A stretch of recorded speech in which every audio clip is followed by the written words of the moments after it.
Läuft schon, hä? Okay, Daniel. Hi. Hi. Tell me please something about your philosophy behind your works.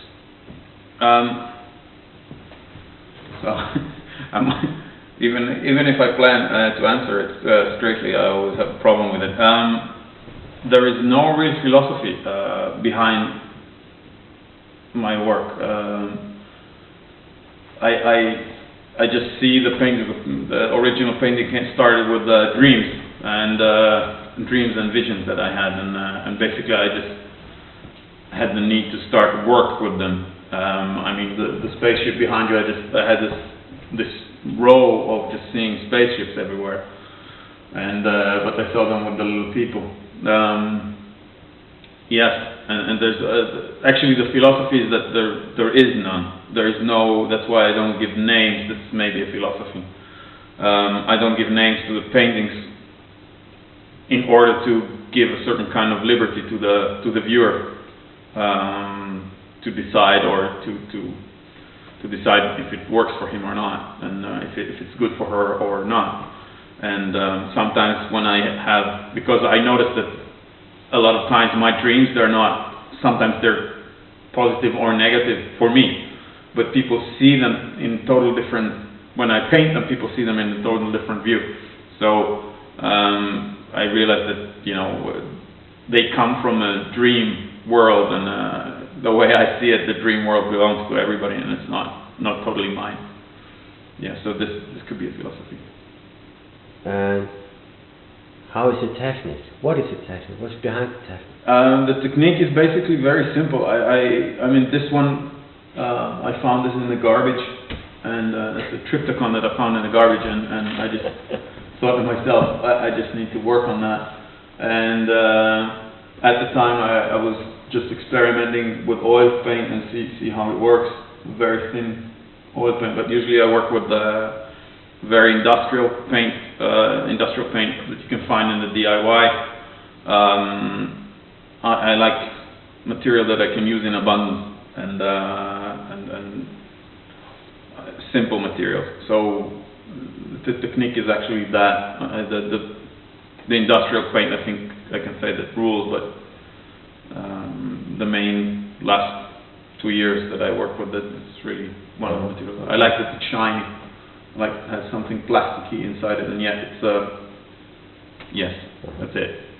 And the motivation behind? The motivation.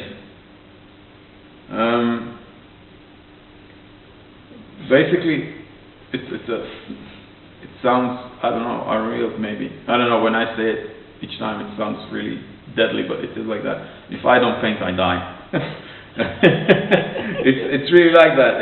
I had a couple of years ago, I had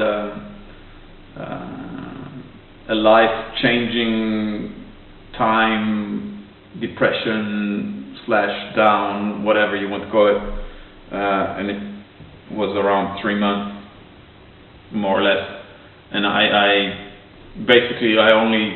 went to work, I did the minimum that I can do there, and I slept in the garden on the floor, and I painted all the time. So actually everything that I knew about myself just went and poofed itself in air, and everything I had was just a painting. So, and I realized, each time that I try to be normal and I try not to paint, I'm getting sick very, very fast. So really, for me, it's if I don't paint, I die. Okay. Okay. And your future plans?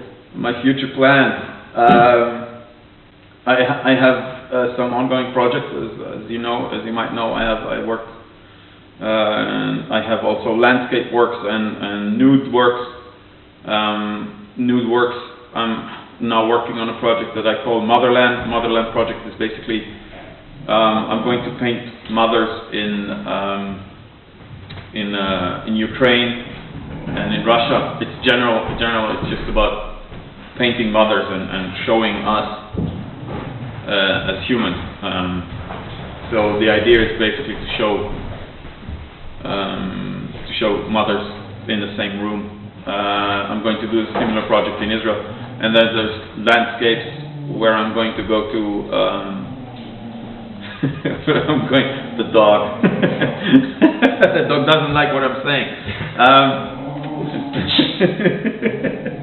And yeah, so the mountain landscapes, I'm going to go and paint some mountains and valleys in the next couple of weeks. So I'm really, or Iceland next year. This is something that's just come up again. So yes, that's my future plan. Okay. Thanks for the interview. Thank you very much.